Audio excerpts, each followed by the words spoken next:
maquete em si, eu acho que vale apenas um contexto. Apenas um contexto, né? É interessante que para a Bíblia católica, se você é protestante, talvez, muito provavelmente você não tenha lido, mas se você é católico, talvez você tenha lido, há 2 livros na Bíblia católica chamado Livro de Macabeus. Esses livros vão oferecer um panorama do que vai acontecer, basicamente em Jerusalém, no período do Antigo Testamento e início do Novo. Então você tem o período do Antigo Testamento, de Malaquias, até o início do Novo, por vezes desconhecido para a gente, mas Macabeus vai oferecer uma perspectiva. Basicamente, Jerusalém ela está sob a jurisdição dos gregos. Tem um homem chamado Antíoco IV Epifânio. Ele é um dos governantes e, de certo modo, ele aflige muitos judeus que estão em Jerusalém. Ele começa a falar o seguinte: olha, judeus, antes vocês não comiam carne de porco, mas a partir de agora vocês vão comer carne de porco, vocês não vão mais guardar sábado, vocês vão sacrificar a outras divindades que não é o Deus de Israel. Então você tem todo esse arcabouço que vai trazer um grande prejuízo para os judeus que moram aqui em Jerusalém. Alguns judeus, inclusive, eles começam a aderir à cultura grega. E daqui a pouquinho, esse tanque vai ser a lembrança, muito provavelmente, dessa cultura grega sendo abraçada por alguns judeus. Não todos, mas por alguns judeus.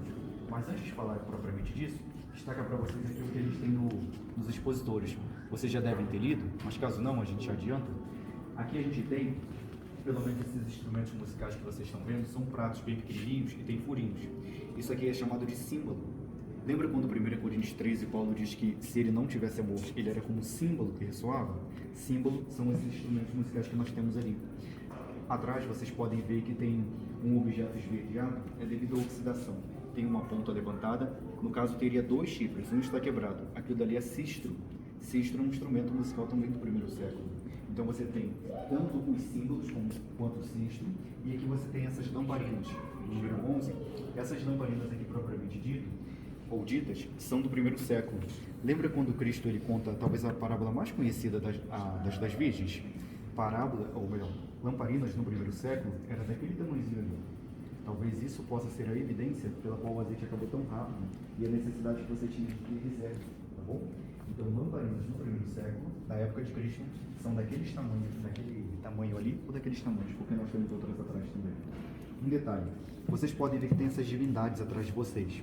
Então você tem Diana, tem um objeto ali amarelo e tem Ártemis, aquela branquinha ali. Do lado vocês estão vendo que tem objetos ali aparentemente enferrujados. Aquilo dali são espelhos romanos do 1º século. Em outras palavras, ainda na linha de 1 Coríntios, Paulo diz o seguinte: olha, eu me vejo como por um espelho, em partes eu sou conhecido, em partes não sou conhecido.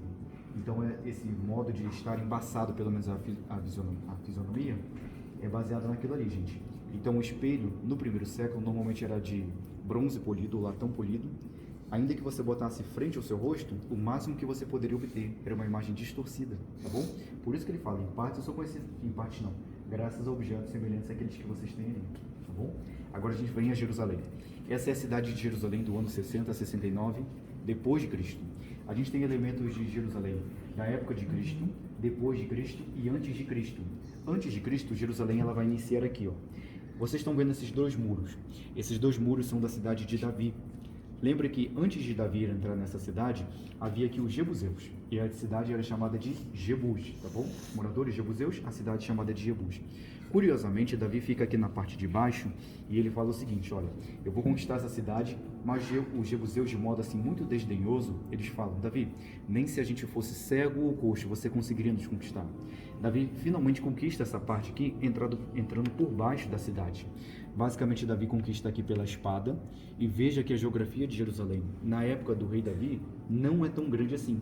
Talvez isso possa ser uma das evidências pela qual Davi levanta tão tarde do seu palácio e ele observa Batseba tomando banho. Lembra desse episódio? Provavelmente o palácio de Davi era próximo ao lugar do banho de Batseba. Veja que a geografia é bem estreita até, não é tão grande assim. Posteriormente, Jerusalém ela vai se ampliando. Na Bíblia ainda, lá no Antigo Testamento, em Samuel, vai contar que Davi faz o levantamento do povo, ou o censo, a contagem. E Deus envia uma terrível praga, e ele é forçado então a oferecer um sacrifício a Deus na eira de um homem chamado Araúna. Araúna era um jebuseu que habitava nessa parte aqui superior, e ele tinha uma eira, um campo. É interessante que futuramente Salomão vai edificar o templo nessa eira de Araúna. Em outras palavras, enquanto Davi conquista aqui pela espada, dessa parte aqui, Davi agora conquista de modo pacífico, comprando. Então, no lugar onde seria edificado o templo, não há, pelo menos, derramamento de sangue humano. Agora, gente, a gente vai pular para o Novo Testamento. Há dois tanques. Um é chamado de tanque de Betesda. Alguns falam tanque de Betesda. É interessante que esse tanque aqui, ele tem proporções muito grandes. Segundo escavações arqueológicas, esse tanque ele tem mais de 5.000 metros quadrados. É algo muito grande. E, a bem da verdade, estava mais por uma piscina do que por um tanque propriamente dito. Você tem a parte norte e a parte sul. Segundo o Evangelho de João, normalmente os inválidos eles ficavam aqui. Lembra que tem um paralítico que é curado? Daqui a pouquinho a gente vai falar sobre ele. Então, aparentemente, os inválidos eles ficavam aqui junto ao templo, ou bem próximos ao templo, na esperança de ter uma cura. João parece dar uma nota marginal, ou alguma outra pessoa posterior, diz o seguinte: havia uma crença aparentemente do primeiro século de que um anjo descia e agitava as águas. O primeiro que era tirado ali era curado. Essa era uma crença aparentemente judaica. Esse tanque aqui, lembra que a gente começou falando da cultura grega influenciando o pensamento judaico, pelo menos alguns dos judeus? Esse tanque aqui, amigos, provavelmente ele tinha alguma relação com Asclépio, aquele deus curandeiro grego. Pelas escavações arqueológicas que houve até então, você tem objetos aqui dedicados a Asclépio e também um mosaico que representa muito bem, ou um afresco, representando essa ideia muito provavelmente desse tanque ligado a Asclépio. E muito provavelmente tinha algum templo aqui também romano que poderia ser o lugar que alguns judeus adoraram Asclépio, tá bom? Então você tem essa lembrança aqui, não apenas de um anjo descendo e agitando as águas, de acordo com o judaísmo, mas também talvez uma divindade sendo cultuada junto ao templo, né? Isso aqui é irônico, aparentemente. E só um detalhe, de onde você está, você consegue enxergar duas imagens aqui. Estão vendo? Essas duas imagens? Isso aqui é o tanque de Betesda atualmente. O tanque de Betesda está a uns 20 metros de profundidade para mais do piso onde o pessoal hoje trafega em Jerusalém. Em outras palavras, você tem o piso de Jerusalém hoje do século XXI, mais de 20 metros abaixo você tem um tanque de Betesda e também as ruas que Jesus passou. Bom? Então, de certo modo, parece que esse tanque aqui, ele possuía alguma conotação pagã, pelas escavações arqueológicas, pela evidência de que você tinha um templo e também pela fala de Cristo. E é interessante o tipo de milagre que Jesus, segundo o Evangelho, realiza. Ele não pede para que o paralítico seja jogado nas águas, porque talvez se fosse, o pessoal poderia clamar que Asclépio o curou ou o anjo curou. Cristo apenas pede para que o paralítico pegue a sua esteira e ande e volte para casa, né? Então, basicamente, você tem aqui o tanque de Betesda, ou Betesda, e aqui embaixo você tem um tanque de Siloé. É esse tanque, ou essa piscininha, que segundo o Evangelho de João também, Cristo vai curar aquele cego que tem barro nas vistas, e agora ele lava no tanque de Siloé, e ele volta enxergando. Ali atrás vocês estão vendo que tem 3 torres, e ao lado vocês estão vendo o que é o Palácio de Herodes o Grande. Estão vendo aqui? Esse é o Palácio de Herodes o Grande. Herodes o Grande, gente, ele possui muitas facetas, viu? Depende de qual você olha. O Herodes Grande, ele, por um lado, ele é visto como aquela pessoa que ajudou muitas cidades quando elas estavam passando por uma crise financeira. Herodes o Grande, ele é visto como um hábil político, pelo menos do primeiro século. Mas Herodes o Grande também ele é visto como um assassino. E não, a gente não está falando justamente das criancinhas em Belém, não. Vocês vão ver onde a gente quer chegar. Essas 3 torres aqui são dedicadas a 3 pessoas. A maior de todas é dedicada a Hípicos. A segunda é dedicada a Fazael. Mas a que verdadeiramente importa nesse momento é essa que tem um chapéuzinho aqui, ó. Estão vendo? É a menor, mas parece ser a mais bela de todas. Essa torre é dedicada a Mariana, uma das esposas de Herodes o Grande. Segundo Flávio José, que é um historiador do primeiro século, Mariana era a mais bela mulher que havia naquele tempo, pelo menos segundo a perspectiva de José. Então ela era muito linda, mas ela tinha uma chateação com Herodes, porque Herodes tinha mandado matar tanto o pai quanto o irmão de Mariana. Então, claro que ela não estaria tão feliz assim com Herodes. A bem da verdade, a irmã de Herodes não gostava muito dela, uma mulher chamada Salomé. E Salomé começa a botar murmurinhos aos ouvidos de Herodes, dizendo o seguinte: olha, essa mulher não gosta de você, você deve dar um fim a ela. E Herodes o Grande faz justamente isso. A esposa que ele supostamente mais amava, que ele virou a loucura por conta do amor a ela, Herodes o Grande manda matá-la. Tanto ela e 2 filhos de Mariana que voltam de Roma. Herodes o Grande é alguém que está disposto a matar tanto seus familiares, tanto seus filhos, quanto mais não estaria disposto a matar as crianças em Belém. Então, esse é o panorama dessa pessoa que construiu e embelezou a cidade de Jerusalém e algumas outras. Ao mesmo tempo que ele é um paranoico, está disposto a fazer tudo pelo trono, ele é alguém que reforma, ele é um hábil arquiteto. É ele quem vai embelezar a cidade, é ele que traz novidades ao templo. só contextualizando aqui, eu sei que alguns de vocês já conhecem, mas o primeiro templo foi erguido por Salomão. Nabucodonosor vem e destrói.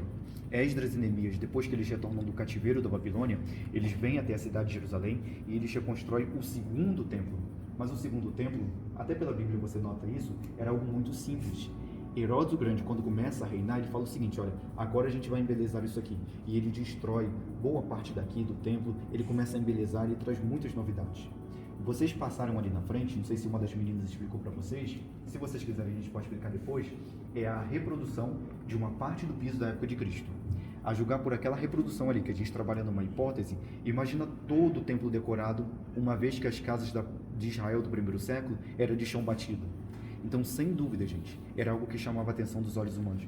Muitas coisas aqui eram feitas de ouro puro, tinha 162 colunas aproximadamente aqui erguidas. Agora que era preciso 3 homens para dar a volta nessa coluna. Então 3 homens juntam as mãos para dar a volta em uma coluna. Era algo muito grandioso. Agora imagina só, para você que é cristão, Jesus saindo desse templo aqui, falando que esse templo um dia não ficaria pedra sobre pedra. Sem dúvida soou como algo muito ruim, né? Então você tem essa estrutura aqui do templo que Herodes o Grande vai reformar. Olha como a partir de uma maquete, textos bíblicos vão fazer mais sentido para a gente. Se você fosse homem, judeu purificado, muito provavelmente você tinha acesso a Deus aqui nesse cantinho, tá bom? Dessa parte em diante, nem Herodes o Grande entrava, aqui era destinado apenas para os sacerdotes e sumos sacerdotes. Então, aparentemente, os homens purificados judeus tinham acesso aqui. Se você fosse uma mulher, muito provavelmente você ficaria nesse pátio aqui, chamado Pátio das Mulheres. Embora seja chamado assim, homens têm acesso ao pátio das mulheres, mas o contrário já não era verdadeiro. Se a gente falou de homens e mulheres, onde você acha que ficariam os não-judeus ou gentios? Do lado de fora, viu, gente? É desse lado aqui, ó.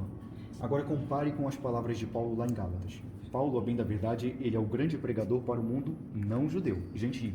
Ele diz o seguinte em Gálatas: não importa se a gente é escravo, livre, homem, mulher ou gentio. Todos nós hoje em dia temos acesso a Deus por meio de Cristo. Parece que Paulo ele muda essa estrutura aqui. E se isso é uma indireta, Paulo agora parece ser mais direto em Éfeso, na carta aos Efésios. Se você reparar bem, do lado de fora tem um pequeno muro. Estão vendo aqui? Bem pequenininho. Em hebraico a gente vai chamar de soreg. Soreg nada mais é do que um muro escrito em grego e em latim o seguinte: se você é gentio e tentar sair daqui e vir para cá, você vai morrer e a culpa não é nossa. Talvez seja baseado nisso, muito provavelmente, que Paulo vai escrever lá em Efésios 2,14 o seguinte: de 2 povos, Cristo fez apenas um, e na sua carne ele destruiu a parede de separação. Provavelmente era essa parede que separava gentios e judeus de adorarem a Deus.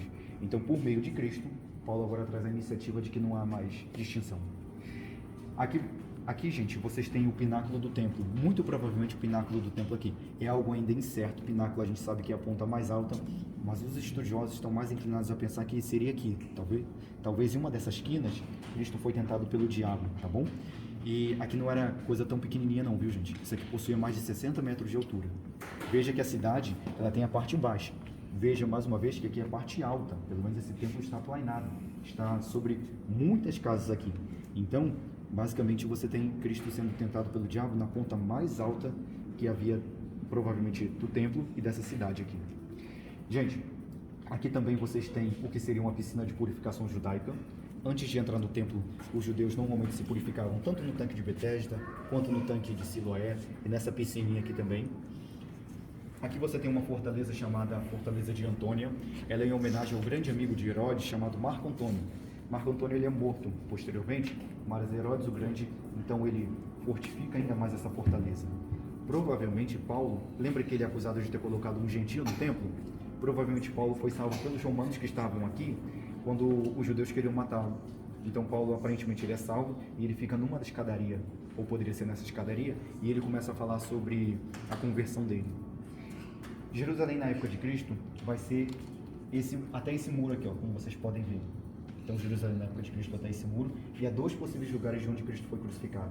Um seria aqui, nessa colina, e um outro possível lugar seria nessa parte mais profunda, onde tem algumas árvores, é chamada de Igreja do Santo Sepulcro até hoje. Um possível lugar de onde Cristo teria sido crucificado e colocado. Lembra que ele é crucificado fora dos muros? mas a gente está falando de Jerusalém depois de Cristo. Então ela cresceu até o ponto que o que era fora tornou-se dentro. Esse D aqui pode parecer até o Coliseu, mas o Coliseu seria Roma. Aqui é um anfiteatro herodiano. Ali atrás vocês podem ver que há um vale profundo, é chamado do do Rinom, ou de Rinom, ou Guiena. No Antigo Testamento, alguns reis sacrificaram os filhos em homenagem aos deuses, e já no Novo Testamento, ali é considerado o lixão da cidade. Há quem pense que Judas pode ter tirado a sua vida ali. E um outro detalhe, talvez seja baseado nesse vale, que Cristo vai falar que os ímpios, no final das contas, vão para um lugar que o fogo nunca se apaga, ou onde o verme nunca deixa de existir. Provavelmente fosse uma referência ao Guinom ou Guiena. Jerusalém tem algumas árvores, agora fora da maquete. Onde eu e ele estamos, até hoje, aqui é chamado de Monte das Oliveiras, tá bom? Aqui é o lugar onde Cristo sobe e ele começa a falar que o templo vai ser destruído. Ele está olhando diretamente para o objeto que vai ser destruído futuramente.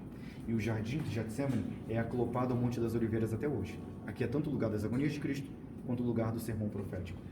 Detalhe, aqui não existe mais esse templo. O que a gente tem é aquela cúpula dourada, aquele domo da rocha, que certamente você já viu. Então, aquela estrutura muçulmana do 7º século depois de Cristo está mais ou menos em cima do que era o segundo templo.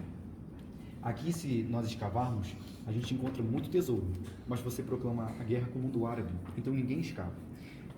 De tal modo, você tem aqui, basicamente, aquela cúpula dourada, aquele domo da rocha, e uma mesquita aqui chamada Al-Aqsa.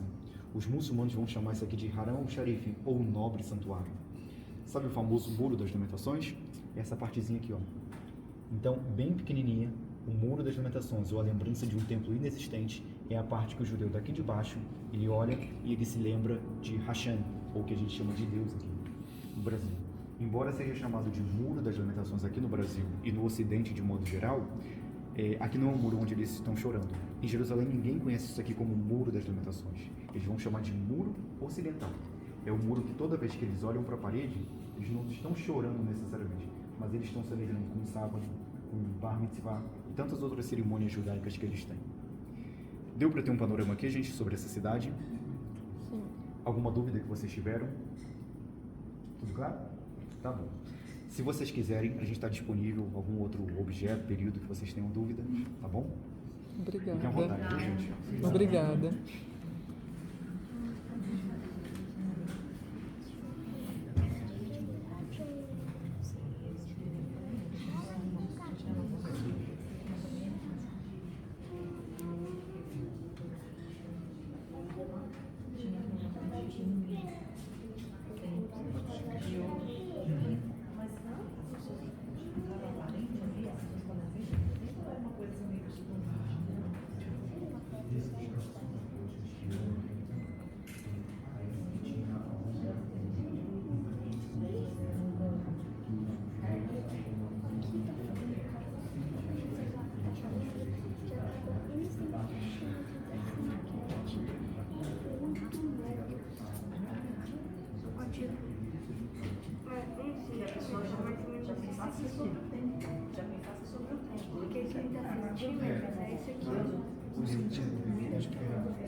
Ou poderia ser uma hipótese, não uma certeza. E para os judeus levaram vários períodos que eles chamavam de escravos, os judeus talvez deu uma formada como